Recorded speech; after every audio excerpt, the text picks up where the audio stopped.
not sure. Did I finish before I left?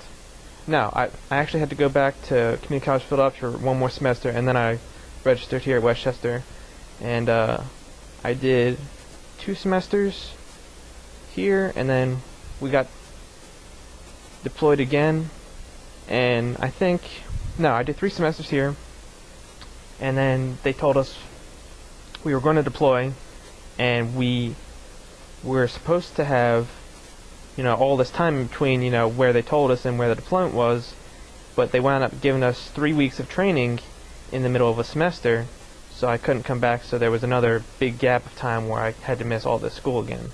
What type of services does Westchester have for you as a student and veteran or student and soldier? I don't know about programs. I know they have ROTC. I know that because the state college that, I have the Education Assistance Program, which pays for my tuition, and as a soldier I have the GI Bill, which is now the post 9/11 GI Bill. Mm-hmm. So I get, benefits because I've been deployed and I've been in the service for 7 years, but I'm not aware of any particular programs that Westchester has other than ROTC. What was it like in the classroom at that time? When I first came to Westchester? Yeah. It was pretty much what I expected, a classroom to be like, just normal stuff, Some of the professors knew I was a soldier because I would tell them that I had to miss a class because of drill obligations. Most of them didn't know those first couple semesters, and very rarely did it really come into play. It's come into play more this semester, actually, than it did any of the other ones because when we went around for the first day on all these classes this semester, they asked everyone, who they were and what they did, and I told everyone I was a soldier, so everyone's like, oh, a soldier, so, you've been deployed? And I was like, yeah, a couple times, so it's a little different this semester than the other ones, but... How was that experience? I mean, they said, oh, you're a soldier. I mean, what? Well, I mean, a lot of people at college, are young kids out of high school, and, they get this sort of, shock and awe look, when they actually meet someone that's a soldier, because, you see it on TV all the time, soldiers doing this, soldiers doing that, and I guess it's rare for them to actually meet a soldier. So, when they hear that you're a soldier, and even better that, you've been deployed, they get this, look like, oh, well, what was that like, and how was it? And, I mean, you can't really describe something like that. I mean, you might scare people if you tell them, things like, oh, well, one day, my buddy got blown up, but, so you tell them some kind of, sort of, half-truth answer, it was hot, there were sandstorms, and, things that, let them know, the conditions over there, but, you can't really appreciate something like that unless you actually experience it. What, I mean, I guess, what is the most common question that they ask? I mean, what was it like? I mean, outside of what pretty was much it what like? was it like? Yeah. And I guess they leave it up to me to fill it in the blanks as I see fit on that one. So, sometimes I'll say, well, do you want, the whole truth, or you just want a sort of a half-truth? Or, I'll say something sarcastic if I'm not really feeling up to it. It was windy, or, But it's really difficult to fully, tell them what things are like. I mean, unless you're sitting down with someone like I'm doing with you, and, you get into a very long, drawn-out conversation, which happens, occasionally, I'll meet somebody or just sit down and talk to somebody, and that'll come up, and, we'll talk about it for a little bit, but, most people in passing, you don't really have that kind of time or willingness to, take that time, so you sort of give, just sort of like a brief answer, it was rough or it was hot. Yeah. How did your second deployment come about in terms of Westchester? Were you in the middle of a semester, or where were you at? I had just finished, I think it was the January through June semester, and I was planning on coming back for the next September semester, and that's when they told us we were deploying again and that we would have 3 weeks of training during the middle of October. So I couldn't come back, and I missed all that time, and then all the next year when I was actually deployed. So how does the university deal with deployment issues like that? I mean, they're very good with veterans and soldiers. I've never had any complaints with them, and they've always gone out of their way to help me with paperwork and things like that. But generally, as long as you drop them a copy of your order saying that you were deployed for such and such date, they'll just put you in the computer as, sort of like a hold, don't delete from the system because he's coming back kind of a thing. And I come back and, I try and pick up where I left off. And just start right back. Yeah, as best I can. Was it difficult to go from back and forth like that? Yeah, it was very difficult. Like I said, one of the biggest issues is, I make friends, and then by the time I come back, they're juniors or seniors, and, they're about to move on, or, I come back and classes that, used to have such and such professor that I knew and that I liked, they don't have that professor anymore, or they have somebody that I don't want to take the class from, and it's hard to readapt and, sort of reintegrate myself into it.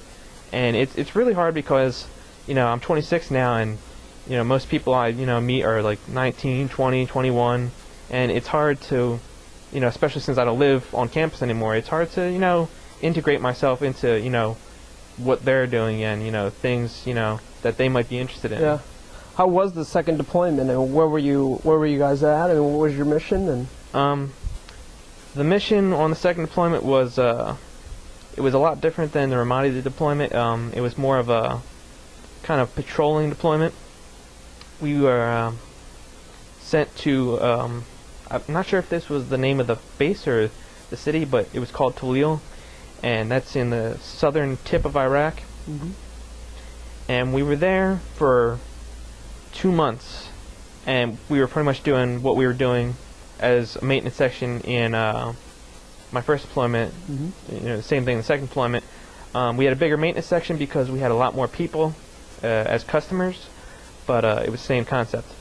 So we were there for about 2 or 3 months, and word came down that they needed 4 of us to go to another base in a different part of the country to cover down on a group of soldiers that were pulling out with their unit, and there was 30 of them, and they were sending 4 of us to replace them. Yeah, that made sense, right? I mean, 4 to replace 30. So, I don't know how, they picked the names, but somehow my name got picked, so me and 3 other guys were sent, and that was probably one of the hardest things on the second deployment because there was only 4 of us, and we worked with 7 civilian contractors that the Army hired to work that kind of job. We worked 24-hour operations every day for 2 months without a day off. So you'd work 12 hours or 14 hours, and you go back to your chew and maybe go to chow and go to the gym a little bit, go to sleep, and you do the same thing the very next day, and just Groundhog Day all over again. What role did the civilians play? They basically did the same kind of things that we did in the warehouse. We worked in a warehouse that deployment, and they basically just tried to help us as much as they could because we didn't have the manpower to do it ourselves. So they filled in as many gaps as they could. How did you like that? I mean, yeah, what was it like? They were good people. They were very polite, very helpful. They were really great to talk to. They had a lot of stories because they had been doing this kind of job for like years and years. And they worked for a contractor company called Blackhawk, I think it was. And it was really good working with them. And there were civilians that worked with us in Toledo also, not as many, but there was always some kind of civilian help there because it was such an important mission because we were supporting like several brigades instead of just a couple battalions at that time.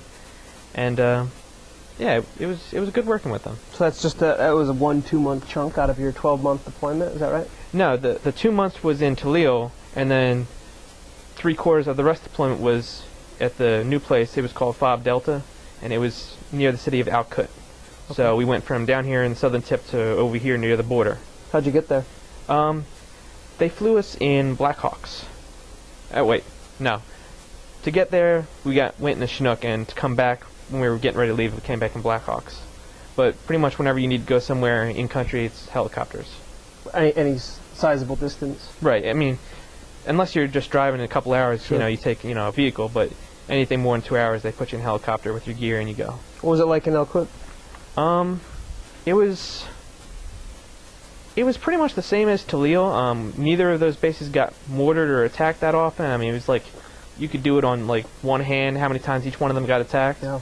And it was kind of a quiet deployment, and I think it was good because it wasn't a very combat-oriented group of people that went there. It was all very much support jobs that were there. And what were you supporting? The helicopter missions, because they were patrolling all the areas along the borders and